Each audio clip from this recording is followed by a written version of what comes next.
Looking for a quick card that packs a big punch? Let's get crafting. We're going to start out with two different colors of cardstock, both pieces in the same size. These are 3 3/4 by 5 inches. I'm using Sizzix Square Frames nesting dies. Now I've selected 2 different sizes and I'm going to cut the larger one out of the top color. I'm using a low tack mint tape to hold my die down so it doesn't shift in the die cutter. Next up, we're going to line the 2 pieces of cardstock together, and we're going to use the smaller die now to mark where we want it cutting out of the black paper. Lift off your top cardstock and go ahead and use your mint tape to tack down your die and go ahead and die cut. Don't get rid of those 2 squares you did the die cutting for, because we're going to use them. Now go ahead and put your 2 pieces of card back together in the proper order. In this case, the blue on top of the black. And you're going to see that you've created a bit of a frame. The larger blue square is now going to get glued down with my favorite Bearly Art Precision Craft Glue onto the back of your black paper. A tip, because I've already made this mistake. Definitely put your glue onto the very edge of the square before adhering it to the cardstock. You'll thank me later. It's time to glue the 2 sheets of cardstock together. Now I do put the glue on the black cardstock, the bottom cardstock, but do be aware that you want to keep the glue away from the blue square here, because that's what's going to peek through from the other card. Depending on what size dies you use and how different they are between the 2 sizes, you're going to have to figure out what size strips you're going to cut. Now there are 4 sides to a square, so I cut 4 1/4-inch strips. I'm not going to begin at the very edge. I'm going to go to where the blue square starts, and I'll leave that little bit of black left over. And I'm just going to extend it all the way out to the edge of the card, creating an optical illusion. Once you've put down your first strip, the subsequent strips are going to butt up against the previous strip. That way, by the time we get all the way around, it's a closed square.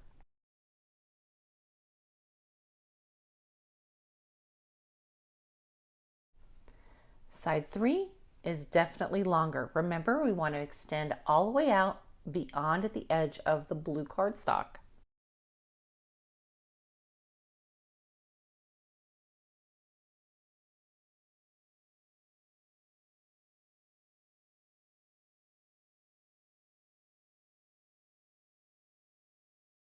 The 4th and final piece to our illusion, again, goes out to the edge of the cardstock.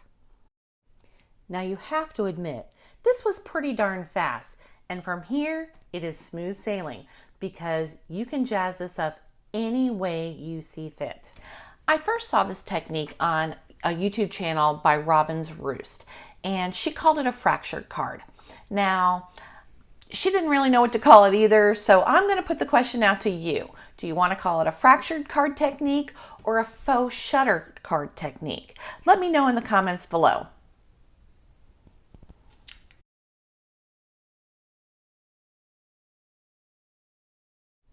Flip over your card and trim your strips right off at the edge.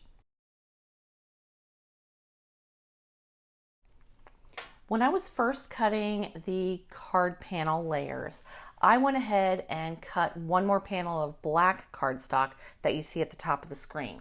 That one is 4 inches by 5 1/4 and becomes the matting layer for your blue cardstock.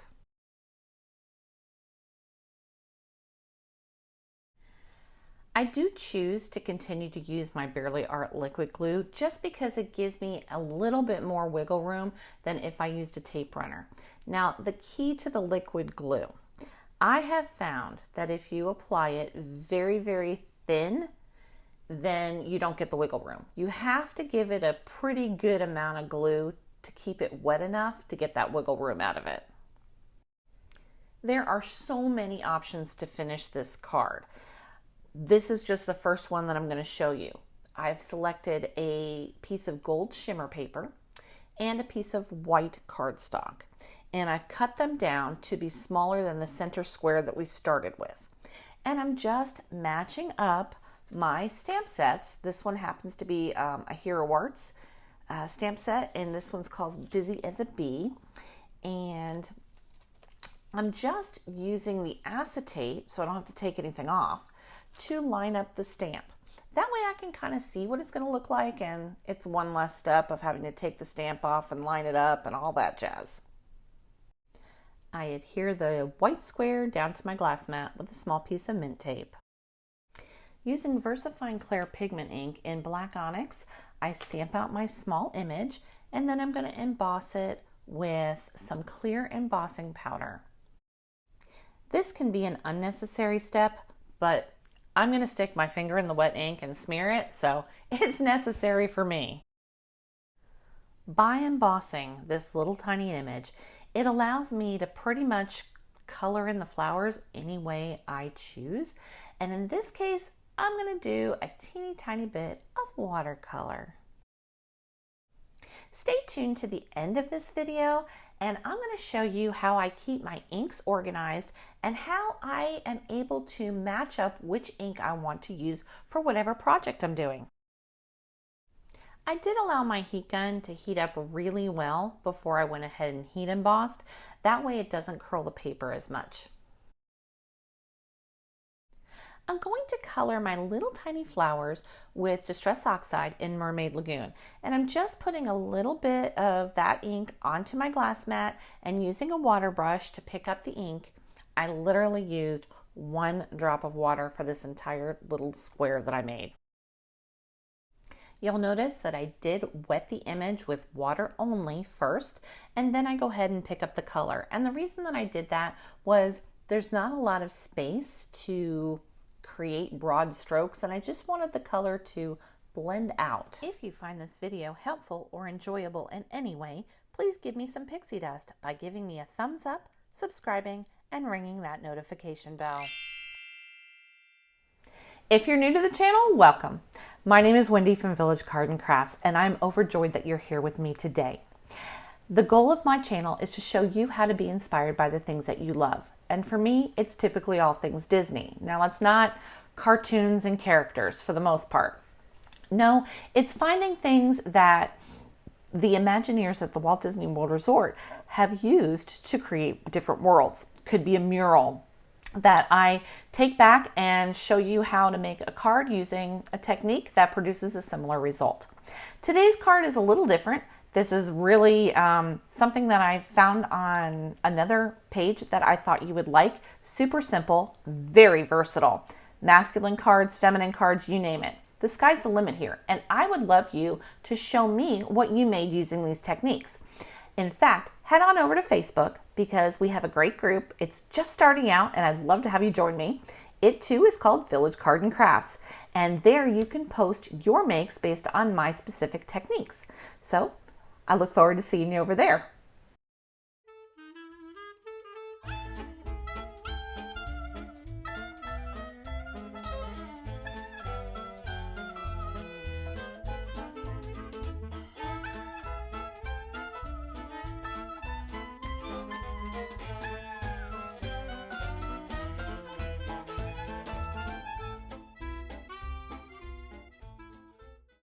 The next and final color I selected was Lucky Clover in the Distress Oxide line. And this is super simple. Y'all, I am far from a watercolorist. I'm far from even an artist. I just do what feels right. And you should too. Time to finish this card up. I'm going to put my yellow shimmer paper right in the center, and I'm going to top that with our little watercolored image. You could add additional dimension by popping it up on foam tape, but in this case, I wanted a flat card.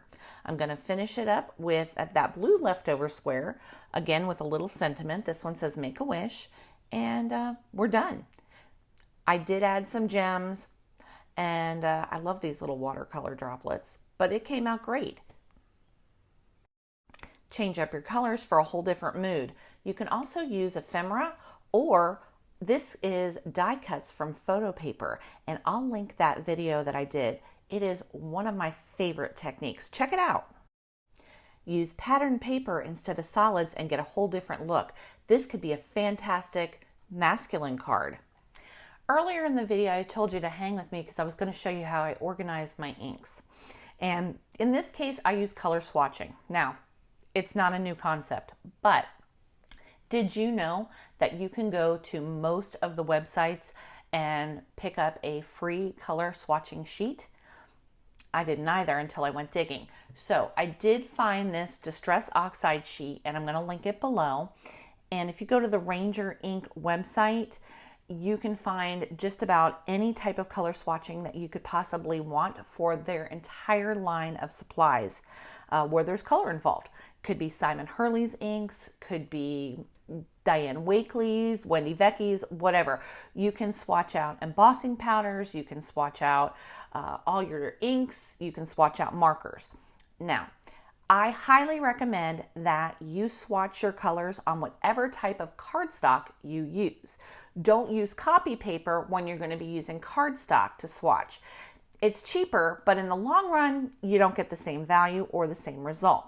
So in my case, I have used 2 different types of cardstock for my Distress Oxide line, and I've also printed out a free color swatching sheet from Google, and I'll try to link that one below as well, that you could link anything that you can't find a color swatch for. And I hope it works out really well for you. So let me show you what I do. So here's what I do for my color swatching. So this is on Recollections card on this side. And on this side, I used Artist Loft watercolor. It's the 90 pound 185 GSM. And that allows me to see the differences. Now in this case, I used Distress Oxide on Recollections cardstock. And I want to match this color. So by doing that, they do group them all, and I can just lay them across and see which one I like the best. Mermaid Lagoon, number 41, seems to be the best choice for me. So in that case, I go to my boxes. Now, I do use these boxes, and I do have them all numbered 1 through 15. And I numbered across this way. You can number however you want, but that's what works for me. And then when I put them in my case, I actually do, they're not marked in here, but 1, 2, 3, 4, 5. 5 is saltwater taffy. 5 is saltwater taffy. So in this case, I wanted number 41. That's in this box. And I'm looking for Mermaid Lagoon. And there we have it. So it's a pretty good match. And it's a good system. I do leave the spots open for the ones that I don't have. So in this case, I don't have Evergreen Bough, so that's where that one will go.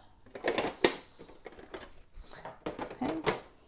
So if I wanted to work on this purple color and I wanted something that was pretty close, I'd probably choose 56 Wilted Violet. So that worked out really nicely. So the same thing kind of applies for my alcohol markers. Now I just use something called Touch Cool, and I can use this actually looks really good. So number 81. And these happen to be my Touch Cool markers. They're all labeled. I do have them in order. This is number 81, which happens to be Deep Violet, and that's going to be the closest match to this. So my system works out really good for me, and I hope it works for you. So that's it. Pretty simple solution, and kind of gives you some real benefits. I will link those links in the description box for you. Also, please, if you haven't, hit subscribe. I'm trying to reach a goal of 1,000 subscribers by June, and I would love to have you part of the community. Don't forget, In the comment box, let me know what you want to call this card, a faux shutter technique or a fractured card. And finally, head on over to Facebook and join the group. I look forward to seeing you. I'll see you real soon.